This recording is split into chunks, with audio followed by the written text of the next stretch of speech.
मामूली सा रक्षा चलाने वाला बाप। अब सुनिए, दिन भर मेहनत और मजदूरी करने के बाद, रक्षे का किराया जमा करने के बाद 20 रुपया उसके पास बचा है। अब अपनी साइकिल से घर की तरफ जा रहा है, 18 रुपए का सामान ले लिया उसने, जो बनिए के यहां से दाल चावल ये वो, 2 रुपए जेब में पड़े हैं। जैसे ही नुक्कड़ से निकलने लगा, गली के सामने जो एक ठेले वाला खड़ा था, दशहरी आम लगाए हुए, उसने कहा भाई वहां बढ़िया मीठा आम आया यार, नहीं लोगे क्या? यहां तो अपनी औकात पता है ना, जेब में 2 रुपए है। नहीं यार छोड़ो। फिर अचानक साइकिल रुकी। हम ना खाएं कोई बात नहीं है, लेकिन घर में जो 2 साल का बच्चा है, ये मेरा जुमला थोड़ी है, कोई समझ ही। जब अली अकबर नहीं समझ सकते तो और औलाद की क्या बात की जाए? क्या बक रहा हूं मैंने कहा, क्या हमसे गलत कहा कि बेटा काश तुम साहिब औलाद होते। तो जब तक इस सीने में बाप का दिल नहीं होगा ना, वो कैफियत मां बाप की आदमी समझ ही नहीं सकता। मैं न खाऊं कोई बात नहीं, मेरा बेटा वापस आया, एक छोटा सा दशहरी का आम उठाया 100 ग्राम का। कहले यार कितने का? उसने कहा 2 रुपया। वो 2 रुपया था, दे दिया, ये लो, लेके चला आया।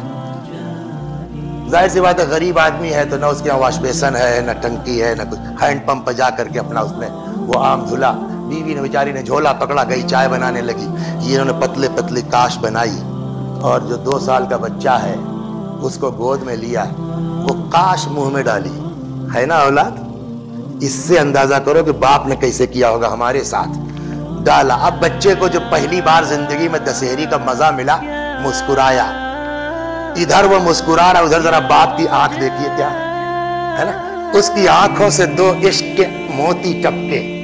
वहीं से मुस्कुरा के बावर्ची खाने का रुख करके कहता, देख रही हो माशाअल्लाह, हमारा बच्चा अब आम खाने के लायक हो गया है। पूरी जिंदगी में हमारे बाप ने 100 ग्राम का एक आम खिलाया था, है ना। अब वही डॉक्टर साहब हैं, 3 ऑपरेशन करके चले हैं, 6 लाख रुपया अटैची में रखा है। लखनऊ से फैजाबाद के लिए जा रहे हैं, रास्ते में बड़े आम के बागात हैं। एक बाग के सामने रुके तो जितने बाग वाले थे, हाँ डॉक्टर साहब हमें लाओ, इस पेटी में कितना है? साहब 35 किलो है साहब, रख दो गाड़ी में। रख दिया। कितना? अरे आपसे कह रहे नहीं बस 1000। तो उनको 1000 क्या, उन्होंने साहब 2000 की नोट पकड़ा दी, लेके चले आए। खुद ने जहमत नहीं की, नौकर से कहा ले जा करके ये पेटी अब्बा के कमरे में रखाओ, उनसे कह देना खुद खाएं और अपने पुराने बूढ़े दोस्तों को बुला बुला के खिलाएं, टेंशन नहीं है, खत्म हो जाएगा फिर आ जाएगा। 100 ग्राम की जगह 35 किलो की पेटी भेज दी। अब आके कुरान खोलिए, कुरान बता, मैंने 100 ग्राम आम की जगह 35 किलो की पेटी भेज दी है, हक अदा हुआ? कुरान का जवाब वही है, 35 किलो नहीं 35 कुंटल दे दो, 35 कुंटल नहीं 35 टन दे दो, मगर उस एक काश का जवाब जो 1 ग्राम की भी शायद न रही हो, उसका हक अदा नहीं हो सकता।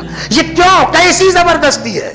उसका एक सीधा जवाब है कि तुमने आम का जवाब तो दे दिया, लेकिन जिस वक्त तुम्हारा बाप तुम्हारे दहन में वो आम की काश डाल रहा था, उस वक्त देखा था तुमने, उसकी आंखों से मोहब्बत के आंसू टपक रहे थे। क्या तुमने जब 35 किलो की पेटी पलटवाई है, तुम्हारे अंदर भी वही इश्क था, वही मोहब्बत थी? तो तुम आम का बदला तो दे सकते हो, उस मोहब्बत का जवाब कौन देगा? तुम आम का बदला तो दे सकते हो, मां की ममता का जवाब कौन देगा? तो अब लड़के का जवाब, हम तो 2 साल के थे साहब, हमको तो याद ही नहीं है कि हमारे बाप ने हमारे साथ क्या किया है, हमको तो याद ही नहीं हमारी मां ने हमारे साथ क्या किया है, हम कैसे पूरा करें? क्या तुम नहीं कर सकते हो? क्या तुम नहीं कर सकते तो मां बाप का हक लेके मर जाएं? जवाब नहीं। क्या तुम क्या करें? क्या तुम नहीं कर सकते हो और तुमको पता भी नहीं है कि तुम्हारे माँ बाप ने तुम्हारे बचपन में तुम्हारे साथ क्या किया। क्या तो क्या करें, हक लेके मर जाएं? करना फिर कुछ तो बता परवरदिगारा। क्या हम बताते हैं? कुछ नहीं करना है तुमको, जितना कर सकते हो उतना करो। वबिल वालिदैन इहसाना, जितना हो सके उतना अच्छा सलूक करो, नरम लहजे में बात करो, उफ न करो, मगर खबरदार ये एहसास ना हो कि तुमने हक अदा कर दिया।